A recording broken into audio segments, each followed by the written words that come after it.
What if everything we experience, every joy, every heartbreak, every moment of triumph or suffering is not random, but part of a plan? Not a plan imposed by fate, nor a series of coincidences, but a conscious agreement, a contract made before we were ever born. In recent years, a growing number of people across spiritual and philosophical communities have embraced a provocative idea that our earthly lives are not the entirety of our existence, that we are eternal souls inhabiting temporary human forms, that before entering this physical world, we meet with other souls, friends, enemies, lovers, teachers, and together we agree on the roles we will play in each other's lives. This is the soul contract theory, and when viewed through its lens, life's deepest pains and strangest synchronicities begin to make a different kind of sense. Some believe we exist in a kind of simulation, a designed reality in which everything, from who we meet to what we suffer, serves a higher purpose. Could it be that on another plane of existence, we chose our struggles, our families, even our enemies, and that those who harm us in this life may, on a soul level, be our greatest allies? In this episode, we explore the soul contract theory, the simulation hypothesis, and how these perspectives intertwine with ancient philosophy, metaphysics, and modern spirituality. We'll examine where these beliefs come from, what they mean, and why. If true, they could radically reshape how we see life itself. The simulation hypothesis. A philosophical overview. The idea that reality may not be what it seems is not new. Philosophers from Plato to Descartes have questioned the nature of our existence. In Plato's allegory of the cave, prisoners see only shadows and believe them to be real, unaware of the greater world beyond the cave. Descartes famously asked, "What if an evil demon is deceiving me?" In modern times, the question has evolved into a technological one. Are we living in a computer-generated simulation?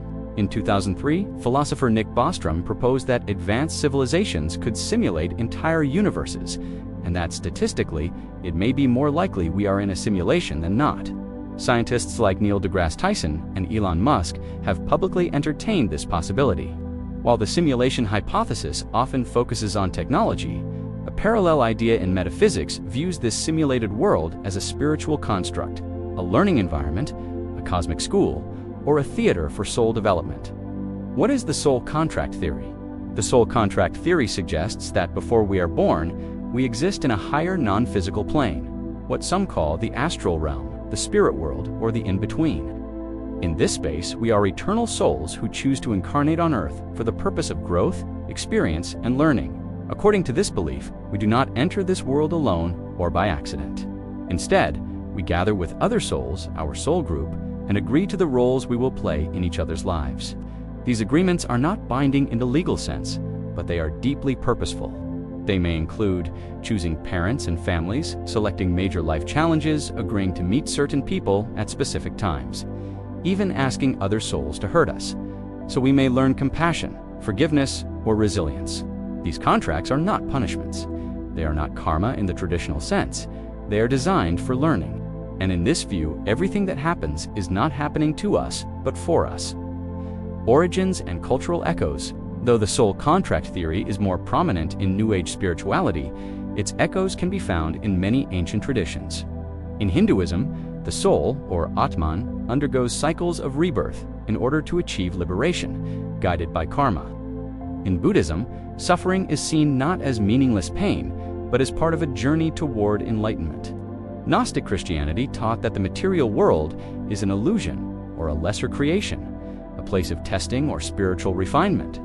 Mystical Judaism, particularly Kabbalah, speaks of the soul descending into this world with a mission to repair something specific. Indigenous traditions often describe the soul choosing its family and purpose before birth. In each of these, life on Earth is not the beginning and not the end. It is the middle, a vital, messy, sacred middle. Why would we choose pain? This is the question that stops many in their tracks. Why would a soul choose trauma, illness, betrayal, or violence? Under the soul contract theory, pain is not glorified, but it is not meaningless either. In the soul's view, life is like a role in a movie. One might choose to be the villain in a friend's story, if that role pushes the other to grow. Similarly, one might choose to experience loss in order to learn the depth of love. It is not about masochism. It is about evolution, not of the body, but of consciousness. This theory suggests that even those who hurt us may be doing so in accordance with an agreed-upon role. Souls acting out difficult lessons with our prior permission. It does not excuse wrongdoing, but it reframes it with cosmic perspective. This view can be controversial, even offensive. But for those who embrace it, it brings a kind of peace, a way to make sense of what otherwise feels random or cruel. Free will and the illusion of separation. Does a soul contract eliminate free will? Not necessarily. Many versions of this theory propose that we set intentions and themes before birth, but how we navigate them is up to us. The idea is that life is like a video game. We choose the map, the players, and the mission. But within the game, we have autonomy. This also relates to the concept of separation. In many mystical traditions, the soul chooses to forget its divine nature upon entering Earth. This amnesia creates the illusion of separation from God, from each other, from meaning. But it is precisely this forgetting that allows the experience of remembering. In a simulated life or a dreamlike incarnation, the goal is not to escape pain, but to awaken to purpose within it. Implications and criticisms, if true. The soul contract theory and simulation model carry enormous implications. Forgiveness takes on new meaning. If the person who hurt you was a partner in a pre-life agreement, perhaps they were playing a hard but necessary role. Suffering is no longer seen as punishment, but as instruction. Death loses its sting, becoming not an end, but a return. But there are also profound criticisms. It can be used to justify abuse or avoid accountability. It may invalidate people's trauma by spiritualizing it too quickly. It risks oversimplifying complex human suffering. The soul contract theory is not meant to dismiss pain. Rather, it invites us to see pain as part of something bigger, something eternal, the divine architect, God, and the soul's journey. In every tradition, ancient or modern, beneath every theory of incarnation, karma, or soul contract, lies one timeless idea: that we are not here alone, that beyond the veil of this earthly life, there is a guiding intelligence, a divine force, a creator. Many who embrace the soul contract theory do not see it as separate from belief in God, but rather as a deeper expression of it. In this view, God is the source of all souls, the origin of consciousness, and the architect of the greater design. If our souls enter into agreements before birth, it is not without divine oversight. It is not a chaotic system of reincarnation run amok, but a sacred collaboration between the created and the creator. God is not absent from the simulation, he is its source. In the Judeo-Christian tradition, Scripture speaks of a God who knew us before we were formed in the womb. Jeremiah 1-5, a God who writes our days in his book before one of them comes to be. Psalm 139. These verses echo the idea that our lives may unfold with a divine intentionality, a heavenly pattern beyond our comprehension. In the soul contract theory, that same God is not simply watching, but participating, empowering us with free will, guiding us with love, and inviting us to awaken to our purpose. He is not distant from our struggles, but intimately present in them, using every challenge to refine our souls and draw us closer to himself. What if the contracts we made before birth were not only made with other souls, but also with God? What if the roles we agreed to play and the lessons we longed to learn were all part of returning to him, not just with belief, but with understanding? In this light, suffering is not meaningless.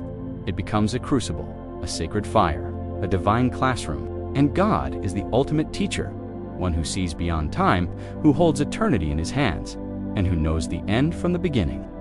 Even in our darkest hours, he walks with us, not as a puppet master, but as a father who honors our journey. And when we hurt, when we fall, when we question why, we are invited to remember, this is not our true home. This is a field of learning, a realm of testing, a place where eternal souls put on flesh to remember something holy.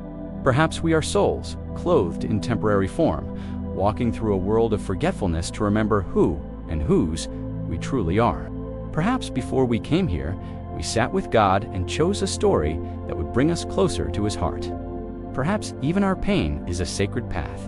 And one day, when the simulation ends and the veil is lifted, we may look into the eyes of the one who made us and say, not in confusion, but with clarity, "Now I understand. It was all for something."